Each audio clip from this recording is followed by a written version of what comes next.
3 வருஷம் 4 வருஷம் அவுட்டு. அதுக்கப்புறம் செகண்ட் குழந்தைய பற்றிக்கிட்டாலே 3 வருஷம் 4 வருஷம் அவுட்டு. டோட்டலாக 8 to 10 இயர்ஸ் இதிலே அவுட்டு. ஸோ மேரேஜ் குழந்தைங்களை அவாய்ட் பண்ணுறதால இவங்களுக்கு நிறைய டைம் கிடைக்கிறதால அந்த டைமை அவங்களோட ஒர்க் பிளேஸில் இன்வெஸ்ட் பண்ணுவாங்க. ஸோ இங்கே இருக்கிற பெரிய பெரிய நிறுவனங்களுக்கு தான் இது பாதிப்பு. ஸோ பெரிய பெரிய நிறுவனங்களும் இதை சப்போர்ட் பண்ணுது மறைமுகமாக. ஏன்னா அவங்க டைமை போட்டு எஃபோர்ட் போட்டு அதிக நேரம் அந்த கம்பெனிஸ்க்காக உழைப்பாங்க. அவங்களோட தலைமை பண்பு வந்து அதிகமாகும். லீடர்ஷிப்பில் நிறைய பெண்கள் வந்து உட்கார வைக்கப்படுவாங்க. ஸோ இந்த கம்பெனிஸும் அதை தான் எக்ஸ்பெக்ட் பண்ணுது, எதிர்பார்க்குது. ஓகே, எக்கானமிக்கு அப்புறம் இது சொசைட்டியில் எந்த மாதிரி ஒரு இம்பேக்டை கொண்டு வரும்னா, இப்போ ஒரு பொண்ணுன்னா ஒரு பையனை டிபெண்ட் பண்ணி தான் இருக்கணும். ஒரு பொண்ணை வந்து காப்பாற்றி தான் ஆகணும். அந்த பொண்ணை ஃபுல்லாக A to Z அந்த பொண்ணுக்கு தேவையானதை வாங்கி கொடுத்து பார்த்துக்கணும், அது தாங்கணுங்கிறது நிலை மாறி இப்போ அந்த பெண்களே நல்லா உழைக்கிறதால எவனும் எனக்கு எந்த நாயும் எனக்கு தேவையில்லை அப்படின்னு சொல்லிட்டு அவங்களாம் சுயமாக நல்லா சம்பாதிக்கிறதால தனியாக ஒவ்வொருத்தரும் ஃபேமிலி ஸ்ட்ரக்சர் இல்லாமல் சொந்தக்காலில் நிற்கிறதால ஃபேமிலி ஸ்ட்ரக்சரே இப்போ வந்து மாறிக்கிட்டு இருக்குது கொஞ்சம் கொஞ்சமாக. இது 2030 50% பக்கம் கம்ப்ளீட்டாக மாறும்னு சொல்கிறாங்க.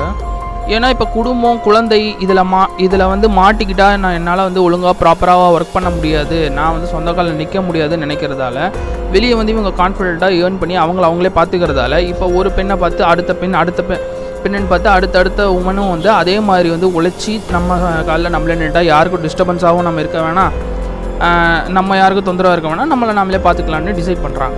இதை வந்து பயமுறுத்துறதுக்காக இந்த ரிப்போர்ட்டு இந்த ஸ்டடியெல்லாம் நம்ம பண்ணி எடுக்கல, நம்மளும் அதை சொல்லலை.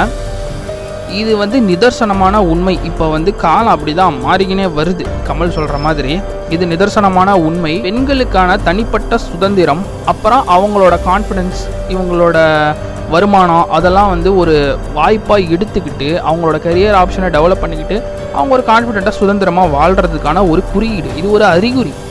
இதை வந்து சொசைட்டி வந்து அடாப்ட் பண்ணி தான் ஆகும். இதோட ரியாக்ஷன் எப்படி இருக்குன்னு போக 2030 கம்ப்ளீட்டாக நமக்கு தெரிய ஆரம்பிச்சிடும்.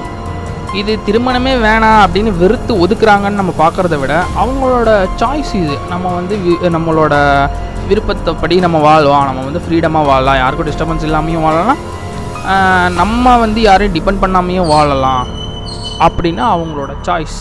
அவங்க எடுத்துக்கிற புதிய முடிவு இது சொசைட்டியில் இம்பேக்ட் இருக்குது, எக்கனாமியில் இம்பேக்ட் இருக்குது, அவங்களோட ஹாப்பினஸ் அவங்களோட லைஃப் அவங்க கையில் இருக்குன்னு எடுத்துருக்கிற ஒரு மாடர்ன் ரெசல்யூஷன் இதெல்லாம் உமனுக்கு.